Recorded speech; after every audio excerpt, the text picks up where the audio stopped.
Olá, no Reflexões de hoje vamos falar sobre o Rio Marinho, um rio da Grande Vitória, que fica entre Cariacica e Vila Velha, divide os dois municípios, tem uma importância grande na formação da Baía de Vitória e tem problemas graves de poluição.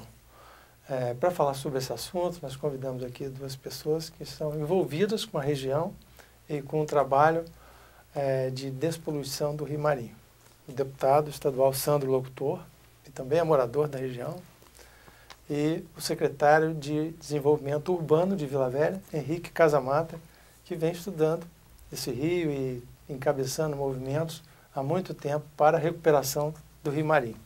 Vou começar por Casamata, que tem já bastante história do Rio Marinho. Casamata, você podia falar um pouquinho sobre o Rio Marinho, como que o Rio Marinho foi formado, um pouco da história antiga do rio. Almir, o Rio Marinho, ele faz parte da história do Espírito Santo. Quando a gente lê a história do Palácio Anchieta, né, nos jornais, e você não lê a participação do Rio Marinho nessa evolução do Palácio, do desenvolvimento de Vitória, a gente fica pensando, ou alguém não conhece, ou não perceber a importância desse rio.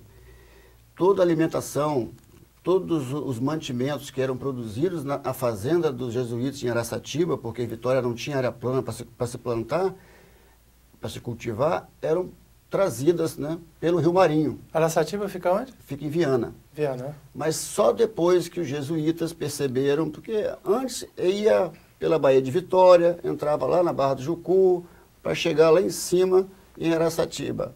E isso fazia com que as mercadorias estragassem ou se perdiam, né? Coisa parecida com isso. Com o tempo, os jesuítas perceberam que um riozinho que nascia, que captava alguns canais, alguns córregos de Cariacica, formava um rio até a Baía de Vitória. E tinha um desnível entre o rio Jucu e esse riozinho. Aí criaram o Rio Marinho, 2 quilômetros de canal, e fizeram o Rio Marinho. E desse Rio Marinho surgiu, essa foi a primeira obra de engenharia feita no Brasil. Eu acho que o primeiro... No Brasil? No Brasil. E o primeiro caso de sucesso de logística, né, que foi feito por esses jesuítas.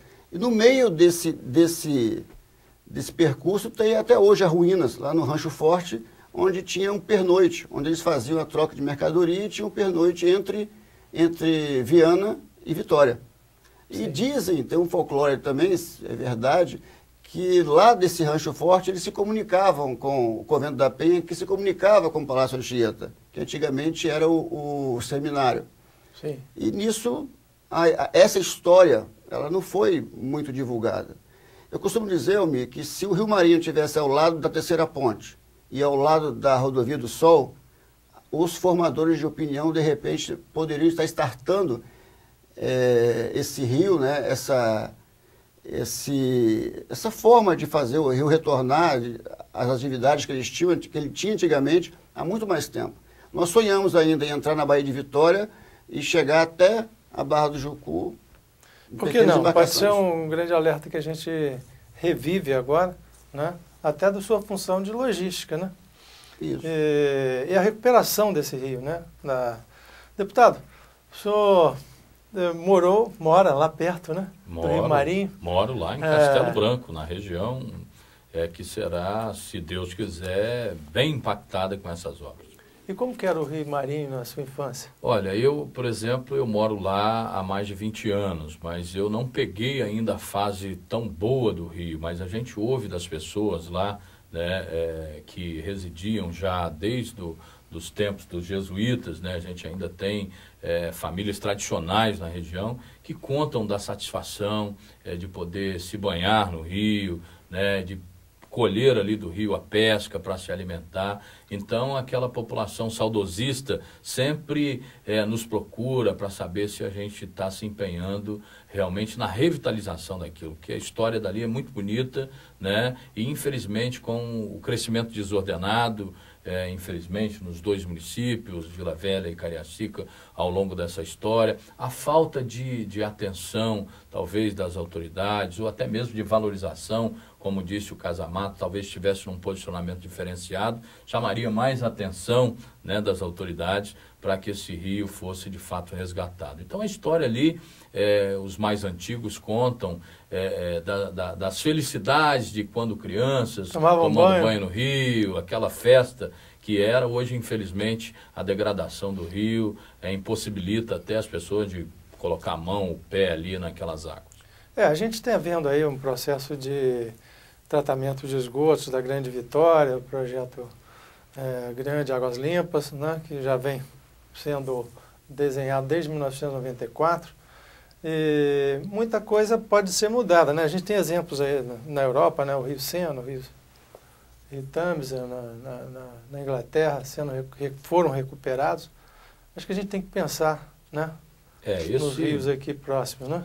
Esse projeto que o governo vem desenvolvendo, e a gente sonha que isso tenha uma celeridade maior, e vamos estar incisivamente cobrando do governo, como deputado, como morador da região de Cariacica, como presidente da Comissão de Meio Ambiente, como presidente do Partido Verde em Cariacica, né? Nós vamos estar cobrando do governo que esse projeto ele saia do papel, que realmente ele se torne uma realidade. Por exemplo, as populações ribeirinhas ali, elas serão desalojadas de acordo com o projeto que está elaborado, cerca de 53 milhões seria o investimento inicial, mas a gente tem que estar constantemente em vigília. A gente sabe que o Estado toca aí inúmeros projetos grandiosos, e se a gente não tiver vigilante, eu lembro bem que desde que era vereador em Cariacica, né, presidi lá também a Comissão de Meio Ambiente na Câmara Municipal de Cariacica, e a gente já reivindicava isso, e aqui vale também ressaltar o trabalho